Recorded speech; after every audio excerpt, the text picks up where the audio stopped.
It's finally here, A$AP Rocky's new album, Don't Be Dumb. So before I get into the album here, I just want to put a little disclaimer. I'm reviewing or breaking down the original release of this album because it looks like yesterday at the time of recording this, Wednesday, January 21st, it looks like A$AP Rocky re-released the album with 2 additional songs at the end. I just wanted to put a little disclaimer. Those 2 tracks are not going to be included in this video. So getting into the album, it's 17 tracks, 59 minutes long. So it's a decent length album, not incredibly long, but not too short. I really like the album cover. It's a white background and it says "Don't Be Dumb" in the middle. And then it has the circle with the slash go over it, the sign for do not. And then it's surrounded by 6 characters that were created by Tim Burton, which I think is really cool. And they each look real creepy and unique, so I like those a lot. This album is apparently split into 2 discs, which I thought was weird because the first disc is pretty much the entire album, and then the second disc is just 2 additional songs. So I guess they could be considered bonus tracks, but they're not stated that they're bonus tracks anywhere. Starting with disc 1, we have the first song called Order of Protection. The spacey synths create a melancholic and haunting beat for this track. It's slow paced and it feels very ethereal. Lyrically, it's nothing too impressive, but he does talk about how it's his first time being back in a long time. He does acknowledge that, and that it's sort of been a while since he's been in the conversation, musically speaking. Overall, I do like this track, but I'd say mainly because of the beat. I'm not too big on the chorus because of the auto-tune, and lyrically it doesn't have much to offer. But overall, I do still like the track. It's a nice moody track. Next up is the track Helicopter. This was released as the second single leading up to the album. It has an intense, booming beat with a very heavy bass and syncopated snares, along with synths that sound like sirens. The beat is very pulsing and driving. The track overall is extremely resonant. This track really feels like it is just knocking your brain around in its head. Next up is the only skit on the album. It's called Interrogation. He does have other monologues at the beginning or end of tracks, but this is the only full-blown skit. It's mainly just him talking about how he doesn't care what anyone thinks. He also goes on this kind of funny rant where he defends his production and even says, I put out staticky good shit. After the skit is the track Stole Ya Flow, which has been getting kind of sort of viral attention due to the Drake disses. He actually premiered this track back in 2024 during the Kendrick and Drake beef, and I think it's one of my favorite tracks on the album. It has a very catchy chorus, and A$AP Rocky has a lively flow with a brash and confident delivery. And it has these otherworldly, alien-like synths laid over a relatively simple trap beat, but it works so well.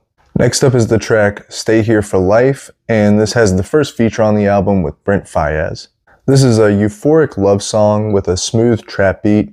It is a little jarring from the previous track going into this one. They're both quite different in both subject matter and tone and mood, but ultimately I was able to get used to it after a couple listens.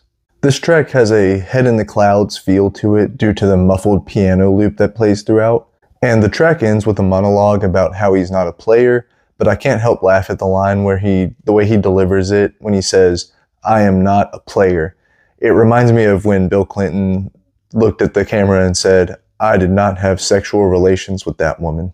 I'm not saying he's lying, I just get the same vibe from the way they deliver both of those lines. And that monologue at the end of that track takes us into the next one called Playa. This has a bubbly, uplifting beat, and you really can hear the Thundercat influence. I think he's got kind of a pretty distinct sound when it comes to his production.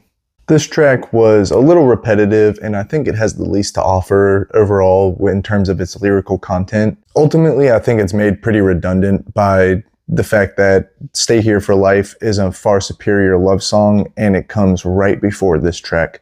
Next up, we're moving into probably my favorite track on the album, definitely one of my favorites, No Trespassing. It's got an incredible hypnotic beat that I could listen to all day, and the whole track just has this very braggadocious feel to it, from the delivery from Rocky to the production and everything through and through. After that, we have another great track on the album, another one of my favorites, Stop Snitching. It's got a real eerie beat and excellent flow and delivery from A$AP Rocky. And it features Sauce Walka, who came through with an amazing verse, and I think he really stole the show on this track. Next up, we have the track STFU, and I actually noticed that this is the track that is playing at the beginning of the Punk Rocky music video. It's the track that they're raving to at the beginning in that garage right before Rocky gets kicked in the face. This track has an industrial rock sound with some electronic elements. It's very erratic, and it has a very erratic feature with Slay Squad. He opens up the track with a hilarious line where he says, "They say Haitians eating cats, I gotta make sure my dogs eat." After this track, we move into the first single off of the album, Punk Rocky. Now, I did already do a video on this, so I'm not really going to talk about this track. If you want to, you can check that video out. After Punk Rocky is Air Force Black DeMarco. This is a really unfocused track where most of it is an extremely fast electronic type beat. It has these two intermissions that feel really out of place. They're extremely slow. They use drums and spacey synths, and it really kills the momentum of the track. It feels like they should have been used for their own track entirely. And they show up twice, so you begin with this really fast-paced electronic sound, then you go extremely slow with real instruments and synths, and then back to the fast-paced electronic sound, and then it ends the song with the slow pace. It's just not good. Next up, we have the track Whiskey Release Me. This features Damon Albarn, or I guess technically 2D of the Gorillaz, since the features finally are listed on the track and it says Gorillaz. And it also features Westside Gunn. Now, this track did take some getting used to because it begins with a slow-paced, jazz-inspired sound with some pretty trippy vocals, but then it has a beat switch and speeds up, and while it's not bad, it is quite different than what it started with, but ultimately it does have a very catchy melody. And just before the song ends, it slows back down and transitions back into that trippy, jazz-inspired, slow section that we began with. Next up is the track Robbery featuring Doechii, and I think this one could potentially be one of the most polarizing tracks on the album because it's a jazz song. And I'm not saying it's jazz rap, I mean it's a full-blown jazz song with them calmly rapping over it.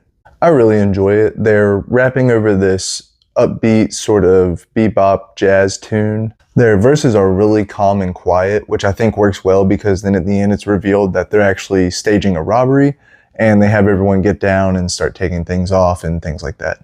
Next up we have Don't Be Dumb / Trip Baby. This is a slow-paced, mellow track with these pulsing synths that sound like they're repeating the word dumb over and over.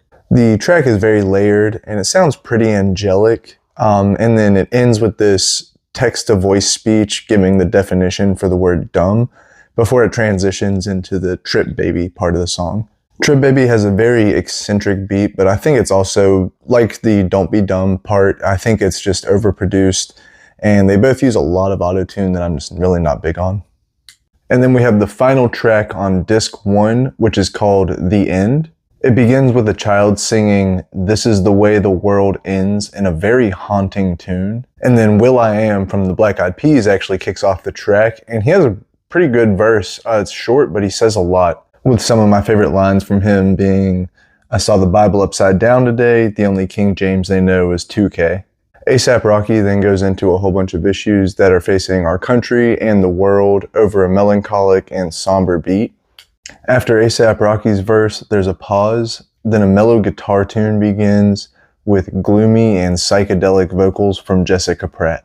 This is a great track, but I really think it should have been reserved for the very last track on the album. Now, moving on to disc 2, we have the first track, SWAT Team. Now, I don't really like this song. The chorus relies way too heavy on the use of auto-tune, and for some reason, it sounds like it points in the song he's trying to emulate Young Thug, which between the phone calls that got leaked and the horrible, terrible album that he released last year, I'm not sure why A$AP Rocky would want to remind people of Young Thug on his album. However, I will say the one good thing about this song is that the beat is pretty good. I do like the beat. And the final track on the album is Fish and Steak, What It Is. This track is produced by Tyler, the Creator, and also features him. It has a dark and eerie beat from the flute tune that's looped throughout the track. It's slow-paced, ethereal, and it feels very psychedelic. Ultimately, I think this was a good album. There were really only a few tracks on it that I think didn't belong or just were sort of redundant. This album also felt quite experimental, especially for an artist as big as A$AP Rocky, and considering that this is sort of like his comeback album after such a long wait between his last album and this one. But I really think the song "The End" should have been the final track, with Fish and Steak serving as the penultimate track of the album. But yeah, I really enjoyed the album. I'm not like a super hardcore A$AP Rocky fan, so I'm not gonna sit here and tell you if it was worth the wait or not, but I think it was a good album and I really enjoyed it. But thanks for sticking around. I appreciate it, and we'll see you next time.